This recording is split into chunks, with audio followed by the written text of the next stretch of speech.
अस्सलाम वालेकुम। मेरी जो आज की वीडियो इसका टॉपिक है कि इन दो बातों पर अमल करें, वो आपको पागलों की तरह फ़ोन करेगा। बड़ी तादाद में लोग रिलेशनशिप के हवाले से हेल्प मांगते हैं, बताते हैं, कहते हैं सर हमें गाइड करें, एजुकेट करें। जो आज का जो सवाल किसी ने पूछा कि सर एक शख्स था, वो पागलों की तरह पहले पीछे पड़ा हुआ था, कॉल्स करता था, मैसेजेस करता था, उसकी रात नहीं रहती थी हमारे बगैर, दिन नहीं होता था, गुजरता नहीं था, ना रात गुजरती थी ना दिन गुजरता था। अब उसने विद होल्ड कर लिया है, सारी अटेंशन को, कोल्ड हो गया है, ही बिकेम कोल्ड। अब वो उस तरह से अटेंशन नहीं दे रहा, इंटरेस्ट शो नहीं कर रहा है और पीछे हट गया है। अब इस सिचुएशन को कैसे हैंडल करना है? बड़ी तकलीफ दह सिचुएशन होती है जब कोई शख्स पहले आप पर लव बॉम्बिंग करे और फिर वो लव बॉम्बिंग को विद होल्ड कर ले।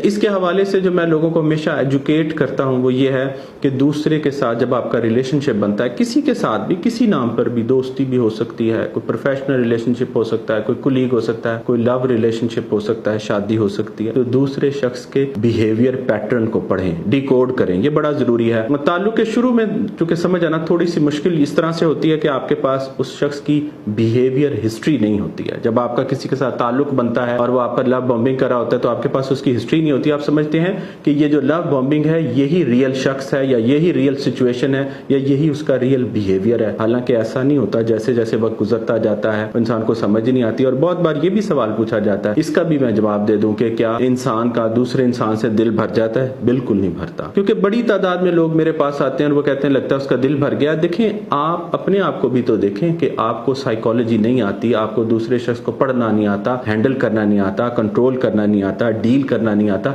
इस बात को भी तो माने। साइकोलॉजी बड़ी इंपॉर्टेंट है, बहुत इंपॉर्टेंट है साइकोलॉजी को समझना, पढ़ना, ताकि दूसरे शख्स के साथ आपका रिलेशनशिप जो है वो बेहतर हो सके। अब एक इस बात का तो जवाब बिल्कुल क्लियर हो गया है कि दिल नहीं भरता अगर आपको थोड़ी सी साइकोलॉजी आती हो, आपको हैंडल करना आता हो। दूसरी बात यह है कि एक शख्स था, वो आपके पहले पीछे पागल हो रहा था। अब इसको भी समझना बड़ा जरूरी है कि उस शख्स का अटैचमेंट स्टाइल जो है वो क्या है। 4 अटैचमेंट स्टाइल होते हैं, इस पर भी एक अलग से वीडियो मौजूद है, वो देख लीजिएगा। दूसरा यह है कि उस शख्स के अंदर कहीं नार्सिज्म तो नहीं है, कहीं वो नार्सिस्ट तो नहीं है। एक और भी बात याद रखें, क्योंकि मैं चाहता हूं कि हर तरह से आपको एजुकेट करूं। जरूरी नहीं है कि अगर कोई शख्स आपके साथ कोई इस तरह से करता है, पहले तवज्जो देता है फिर वो तवज्जो को विद होल्ड कर लेता है, जरूरी नहीं है कि वो नार्सिस्ट ही हो। एक बात से हम उसको नार्सिस्ट डिक्लेयर नहीं कर सकते। बहुत सारे लोग होते हैं उनके पुअर रिलेशनशिप स्किल्स होती हैं, उन्हें रिलेशनशिप चलाना, हैंडल करना, बनाना आता ही नहीं है, क्योंकि देखिए कहीं से सीखा ही नहीं है। जब सीखा ही नहीं तो आपकी जो लर्निंग है वो ट्रायल एंड एरर की होगी या लर्निंग बाय ऑब्जर्वेशन होगी, जो कि गलत होगी।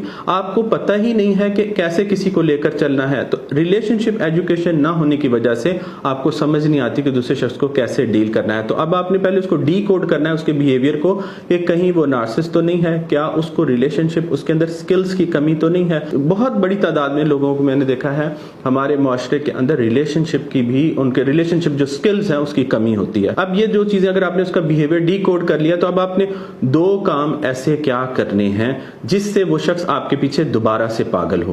पहली चीज याद रखें, जो आप गलती करते हैं उसको करेक्ट करना है, कि जो आपका कंपल्सिव बिहेवियर है, यानी उसकी जो इमोशनल स्टेट है वो लो है और आपकी हाई है, ये भी आपने बैलेंस रखना है इमोशनल स्टेट का, कि ऐसा क्यों हो गया है कि आप उसके पीछे भाग रहे हैं और वो अब सामने कोल्ड खड़ा हुआ है। तो अपने पहला काम ये करना है कि अपनी कंपल्शन को फॉलो नहीं करना। आपकी कंपल्शन ये कह रही है ना, आपके अंदर से ये डिजायर है, कंपल्सिव जो आपका बिहेवियर है कि वो मुझे कॉल करे, मेरे पीछे आए, मुझसे बात करे, इसको फॉलो अगर करेंगे तो लॉ ऑफ अट्रैक्शन यहां पर क्या कहता है, याद रखें, लॉ ऑफ अट्रैक्शन कहता है कि जितने आप कंपल्शन क्रिएट करते हैं उतनी रिपल्शन क्रिएट होती है, यानी दूसरा शख्स दूर जाता है। अगर आपको लॉ ऑफ अट्रैक्शन का नहीं पता, इसको भी समझने की जरूरत है कि साइकोलॉजी क्या है। साइकोलॉजी ये है कि जितना शिद्दत से या जितनी शिद्दत से आप दूसरे शख्स को चाहते हैं कि वो आपसे राब्ता करे, आपको फोन करे, आपके पीछे आए, उतनी शिद्दत से वो दूर जाता है। तो पहले जो आपके अपने अंदर कंपल्सिव बिहेवियर है उसको फॉलो नहीं करना। दूसरा जो बड़ा अहम और इंपॉर्टेंट काम ये है कि पहले आप जाएं, बिगिनिंग ऑफ द स्टोरी में जाते हैं, शुरू में जाते हैं, जब ताल्लुक बना था तब आपकी जो साइकोलॉजिकल, इमोशनल, स्पिरिचुअल स्टेट क्या थी, वहां पर जाके देखेंगे। इसका जवाब वहां पर मौजूद है, जड़ में, जो ताल्लुक की जड़। जब आपके पास ताल्लुक, ये वाला ताल्लुक जिसके लिए आप क्रेव कर रहे हैं, ऑब्सेसिव हो रहे हैं, कंपल्सिव हो रहे हैं, जब ये वाला ताल्लुक आपकी जिंदगी में नहीं था तो आप क्या थे? You were self centred. आप अपनी जिंदगी पर फोकस कर रहे थे, बच्चों के साथ आपको खेलना अच्छा लगता था, आपको रंग अच्छे लगते थे, आपको गाने अच्छे लगते थे, आप म्यूजिक को, पॉप सुन रहे थे, आपकी जिंदगी में खुशियां थी, रंग थे, आपका सारा फोकस अपने ऊपर था।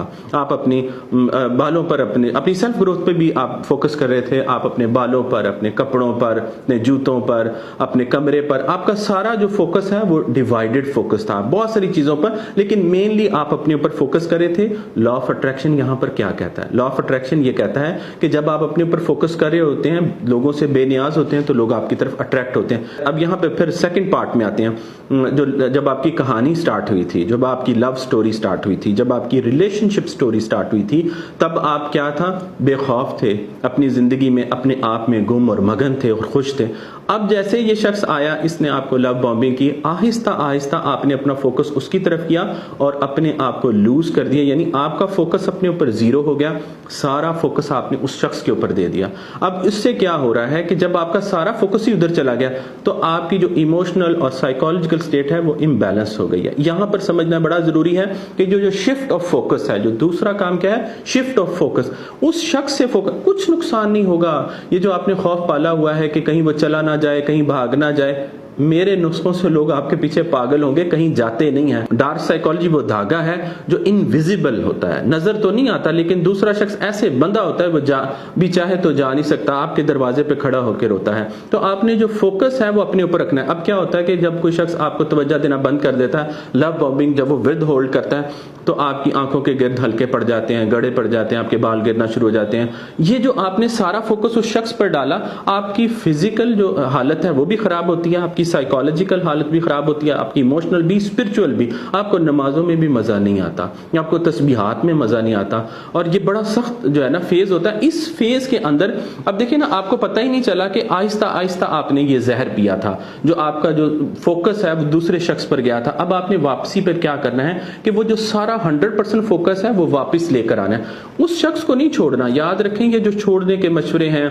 और ये जो फेक सेल्फ रिस्पेक्ट और ईगो और ये पता नहीं कितने डायलॉग हैं जो मैं सुनता हूँ टिकटॉक पे भी। मैं कई दफा, अब मैं थोड़ा बहुत टाइम निकालता हूँ क्योंकि मेरी जिंदगी बहुत मसरूफ है, मैं अपनी जिंदगी में इतना मसरूफ हूँ, मेरी पर्सनल लाइफ है, मेरे फ्रेंड्स हैं, मेरी प्रोफेशनल लाइफ है, कि मुझे टाइम ही नहीं मिलता। लेकिन अब मैं टाइम निकाल के कोशिश करता हूँ आप लोगों की साइकोलॉजी को समझने के लिए, मैं वहां पर जाता हूँ जहां पर आप लोग जाते हैं। तो मैं नोट करता हूँ ऐसे ऐसे डायलॉग हैं जो सेल्फ हार्म में आते हैं, साइकोलॉजिकल सेल्फ हार्म है। जरूरी नहीं है कि आप अपने ऊपर रख के कट लगाएं। आपने किसी को ब्लॉक कर दिया तो आपने अपने ऊपर कट लगाया, उस शख्स का तो कुछ गया नहीं गया, आपको जरूर कट लगाया। देखिए, अगर किसी को ब्लॉक करने से आपको सुकून मिलता है तो मिलना चाहिए, फिर तो मुझे कोई इतराज नहीं है। अगर आपने किसी को अपनी जिंदगी से निकाला, किसी का नंबर डिलीट किया, तो आप दुनिया के खुश तरीन इंसान होने चाहिए। ये कौन सा पैटर्न है जिसे आप फॉलो करते हैं? ये कौन सी रिलेशनशिप एडवाइस है जिसे आप फॉलो करते हैं? मशवरा तो तब माने ना जब आपको सुकून मिले, आप अंदर से खुश हो। ये जो टेम्पररी आपको रिलीफ मिलता है,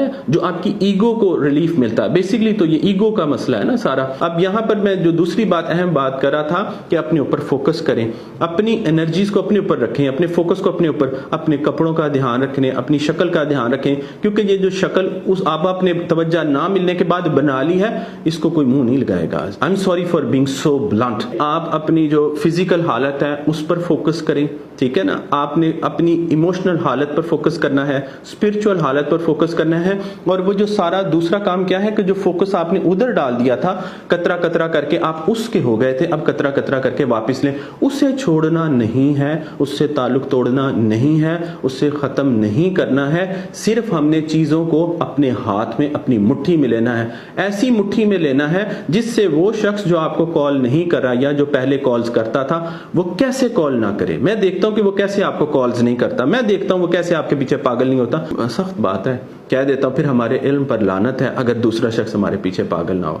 I am sorry for being so blunt, मुझे ये नहीं कहना चाहिए, लेकिन फिर मैं यही कहता हूं कि इतने इल्म का क्या फायदा कि अगर कोई शख्स उसके पीछे हमें ही जाना पड़ जाए। अपना बहुत सारा ख्याल रखें। जज़ाकल्लाह खैरन कसीरा।